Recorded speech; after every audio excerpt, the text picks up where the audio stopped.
ఆధ్వర్యంలో విద్యార్థి యువజన సంఘాల జేఏసీగా ఏర్పడి ఏదైతే దశాబ్ద కాలంగా వలసలు అదేవిధంగా నిరుద్యోగం పట్టి పీడిస్తున్నటువంటి తరుణంలోనే ఈ యొక్క ఆదోని జిల్లా అయితే ఇక్కడ 3 పాదాల మీద నాట్యం చేస్తున్నటువంటి కరోనా పారదోరలచ్చు. అదేవిధంగా నిరుద్యోగులు ఇతర ప్రాంతాలకు వలసలు వెళ్ళకుండా ఈ ప్రాంతంలోనే అభివృద్ధి అయితే ఈ ప్రాంతంలో పరిశ్రమలు వస్తే ఉపాధి దొరుకుతుంది. అదేవిధంగా నూతన ప్రభుత్వ కార్యకలాపాలన్నీ కూడా ఇక్కడే జరుగుతాయి ఏర్పాటవుతాయని చెప్పి ఏదైతే లక్ష్యంతో ఇక్కడ దీక్షలో కూర్చున్నటువంటి విద్యార్థి యువజన మిత్రులందరూ కూడా ప్రత్యేకంగా భారత కమ్యూనిస్ట్ పార్టీ సిపిఐ పక్షాన మీ అందరూ కూడా పేరు పేరున అభినందన తెలియజేస్తున్న మిత్రులారా. కాబట్టి దశాబ్ద కాలంగా ఈ వెనకబడినటువంటి ప్రాంతం నిత్యం వెనకబడిపోతూనే ఉంది. ఈ రాష్ట్రంలో ఉన్నటువంటి 26 జిల్లాల్లో అత్యంత వెనుకబడినటువంటి ప్రాంతం ఏదైనా ఉందంటే ఈ పశ్చిమ ప్రాంతం అని చెప్పి సందర్భంగా మీ అందరూ కూడా తెలియజేస్తున్నాం.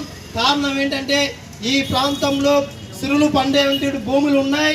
ఎంతోమంది మేధావులు ఉన్నటువంటి నిరుద్యోగులు కూడా ఉన్నారు. ఎందుకంటే వాళ్ళకు అవకాశాలు లేక ఈ ప్రాంతంలో పరిశ్రమలు లేక ఈ ప్రాంతంలో సాగునీరు తాగునీరు లేక మొత్తం కూడా కరువు కాటకాలతో రైతాంగ ఆత్మహత్యలతో నిరుద్యోగులు మొత్తం కూడా ఇతర ప్రాంతాలకు మూటముల్లా సర్దుకుని సంఘ పిల్లలను జల్లను పెట్టుకుని ఇతర ప్రాంతాలను బతకడానికి పోవడం చాలా బాగా విషయం అని చెప్తున్నాం.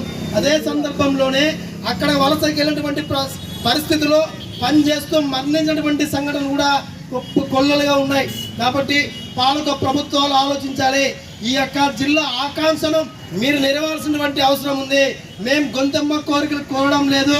ఇప్పటికే ఈ పశ్చిమ ప్రాంతం నిత్యం కూడా ఎంత బాగా వర్షాలు వచ్చినా కరువు వస్తుంది, ఎంత బాగా వర్షాలు రాకపోయినా కరువు విలేతాండం చేస్తుంది. కాబట్టి ఈ ప్రాంతం అభివృద్ధి అయితే పక్కనటువంటి 40,000 ఎకరాలకు సంబంధించినటువంటి 4 టీఎంసీల ఆర్టీఎస్ పనులు పూర్తయితే 8 టీఎంసీల వేదవతి ప్రాజెక్టు పూర్తవుతాయి.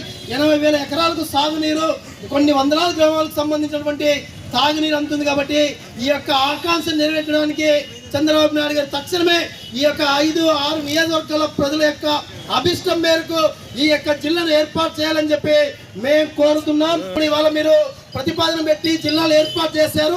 ఈ యొక్క పశ్చిమ ప్రాంతాన్ని వెనకబడి ప్రాంతాన్ని మీరేమాత్రం చూడుకోకున్నట్టు ఈ జిల్లాను మీరు పక్కకు పెడితే ఇది కరెక్ట్ కాదని చెప్పి కూటమి ప్రభుత్వాన్ని కూడా మేము విజ్ఞప్తి చేస్తున్నాం.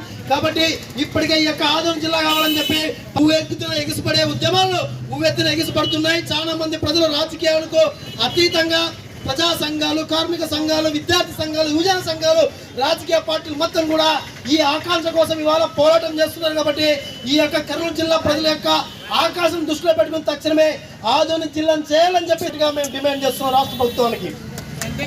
ఈ అవకాశం మీ అందరూ కూడా ప్రత్యేకంగా ధన్యవాదాలు తెలుసుకుంటూ సెలవు ఇస్తున్నాం.